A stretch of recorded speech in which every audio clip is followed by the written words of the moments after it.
Bienvenidos a Historia y Arqueología. Viajamos hasta Pekín para visitar la espectacular y grandiosa muralla china. La muralla china es, sin duda, una de las maravillas del mundo. Fue declarada Patrimonio de la Humanidad por la UNESCO en 1987 y en 2007 fue elegida como una de las nuevas 7 maravillas del mundo moderno a través de una votación popular. Con una extensión aproximada de 21.196 kilómetros, es una impresionante construcción que refleja la cultura, su pasado y el carácter del pueblo chino. Esta es su historia. El viento otoñal levanta gemidos mientras marchamos muy lejos, miles de millas. Marchando miles de millas, ¿con qué fin? A través del desierto reconstruimos la Gran Muralla. Pero esta no fue idea nuestra, fue construida por sabios emperadores del pasado. Establecieron aquí una política que durará miles de siglos para asegurar las vidas de sus millones de súbditos. ¿Cómo podríamos, pues, evadirnos de estas preocupaciones y descansar en paz despreocupados en la capital? Este poema, compuesto por el emperador Yang Di a principios del siglo VII de nuestra era, nos recuerda lo que fue una de las grandes preocupaciones de los emperadores chinos, como es la defensa de la frontera septentrional del país, mediante la construcción de una gran muralla que habría de durar miles de años. Sin embargo, este tipo de estrategia defensiva fue solo una de las que empleó el Imperio del Centro en las cambiantes relaciones que mantuvo con los pueblos de las estepas. Desde el siglo IV a.C., las estepas al norte de China fueron ocupadas por pastores nómadas. Estos dependían de sus vecinos sedentarios del sur para obtener todo lo que no les proporcionaba la estepa, sobre todo productos agrícolas con los que completar una alimentación basada en la carne y los lácteos. Su población era muy inferior a la de China, pero constituían una grave amenaza. Armados con potentes arcos compuestos y a lomos de sus pequeños ponis esteparios, rápidos y muy resistentes, los guerreros nómadas se apresuraron a lanzar ataques sobre los estados del norte de China. Los emperadores ensayaron diferentes estrategias para defenderse de la amenaza de estos nómadas. Una de ellas era la muralla defensiva. El primer emperador, Qin Shi Huangdi, construyó una línea de fortificaciones que unía las levantadas por estados anteriores y abarcaba toda la frontera. Luego, la dinastía Han trató de controlar a los bárbaros mediante sobornos, camuflados como subsidios, y campañas de conquista en la estepa, a la vez que construía una nueva gran muralla. Los nómadas, por su parte, pronto aprendieron que podían utilizar sus incursiones no solo para obtener botín, sino como método de presión, para aumentar el volumen de los subsidios, en forma de objetos de lujo, especialmente seda. A partir de mediados del siglo XV, los Ming pasaron gradualmente a la defensiva. El gobierno consideró en repetidas ocasiones la opción de enviar subsidios a los nómadas para contenerlos en sus dominios, pero esta era una medida impopular tanto para los diferentes emperadores como para los funcionarios civiles, debido al perjuicio que causaría al tesoro. La consecuencia de ello fue que los mongoles redoblaron sus ataques sobre la frontera para obligar a los chinos a comerciar. Como afirmaba en 1459 el gran secretario Li Xian, los mongoles son una calamidad para China solo porque necesitan desesperadamente ropa y comida. No es exagerado afirmar que los Ming fueron la dinastía de toda la historia china que sufrió más ataques por parte de los nómadas. No sería hasta 1571 cuando un cortesano, el ministro Wang Chunku, que había acumulado un gran poder, logró convencer al emperador Longqing de cambiar de política. Se enviaron subsidios a la aristocracia mongola y se establecieron mercados en la frontera, con lo que se consiguió reducir el número de ataques mongoles y el gasto del dispositivo militar chino en la frontera. En realidad, desde decenios atrás, la estrategia de defensa de los Ming frente a los nómadas había pasado por una de las soluciones clásicas del Imperio chino, la de la barrera defensiva. Los Ming construyeron una nueva gran muralla, aunque de características más avanzadas que las anteriores. Mientras que en el pasado las fortificaciones se habían erigido empleando la tierra como materia primera, compactándola en una especie de tapial, ahora se empleó en la mayoría de los tramos una combinación de zócalo de piedra y ladrillo. Este sistema era mucho más caro que los anteriores, se ha llegado a decir que 100 veces más, pero también resistía las inclemencias del tiempo mucho mejor.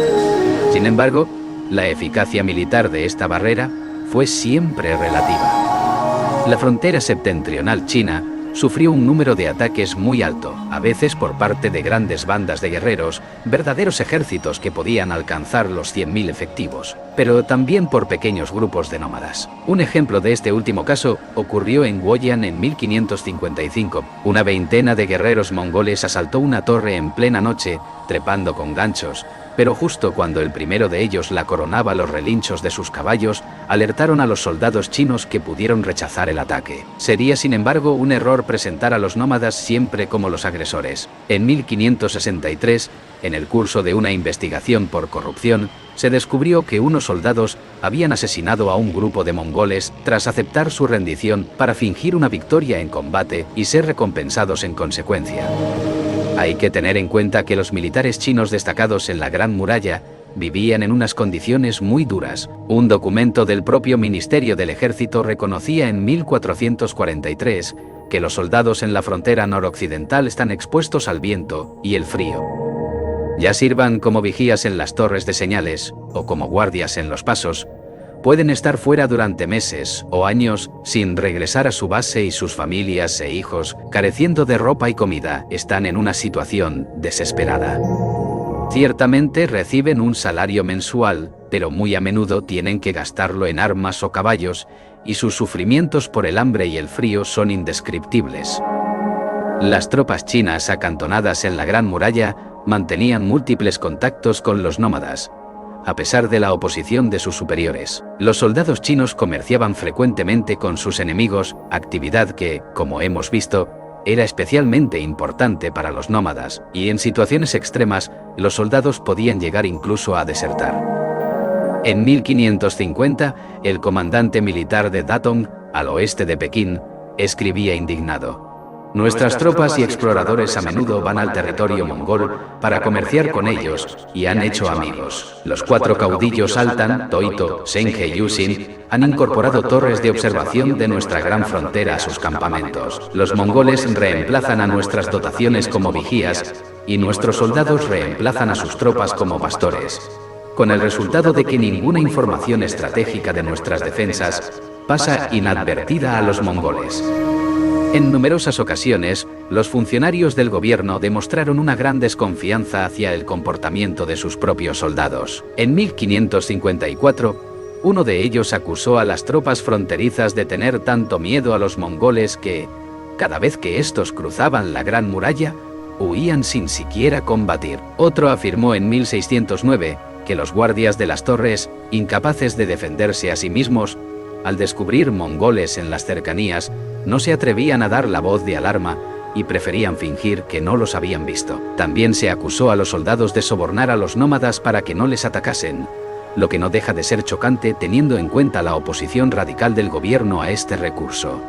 La colaboración entre los nómadas y algunos soldados llegaba hasta tal punto que en 1533 un funcionario del gobierno afirmó que las dotaciones de las torres de observación servían de guías a las partidas de guerra mongolas durante sus incursiones en territorio chino. La dinastía Ming se debilitó como consecuencia de 2 siglos de enfrentamiento con los nómadas. Además, en su obsesión por los mongoles, descuidaron protegerse de otros enemigos, como los manchúes, que aprovecharon este error para convertirse en un poder a tener en cuenta, y cuando se desató una rebelión interna en China, atravesaron la Gran Muralla, cuya guarnición les franqueó el paso, y derrocaron a los Ming en 1644. Ya que estamos aquí, vamos a aprovechar para visitar y conocer un poco mejor el majestuoso templo del dios caballo.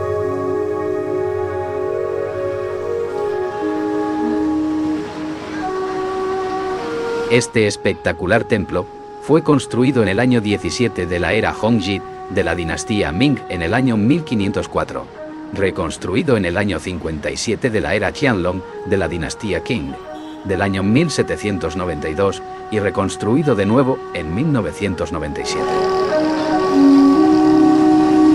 La lucha en la guerra requiere caballos de guerra. El dios de los caballos era venerado para orar por la salud de los caballos de guerra, la prosperidad y el poder de combate.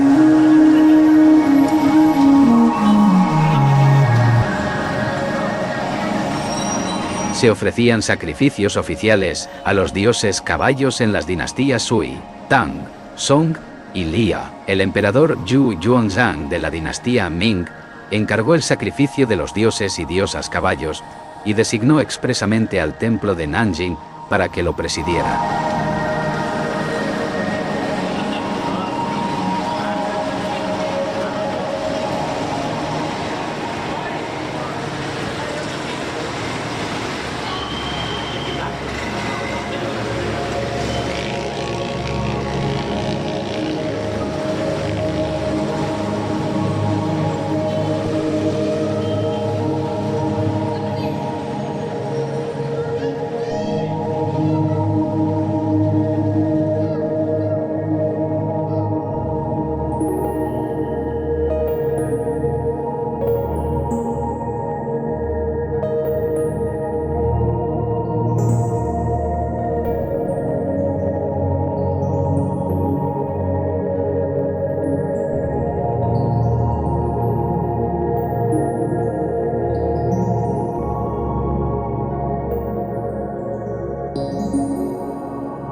Pasado el tiempo, la Gran Muralla, perdida ya su función original, se ha convertido en símbolo del orgullo colectivo del pueblo chino y en el icono más conocido del país, lo que no deja de ser irónico dado los escasos frutos que dio en él la larga lucha de China por defenderse de sus vecinos nómadas del norte.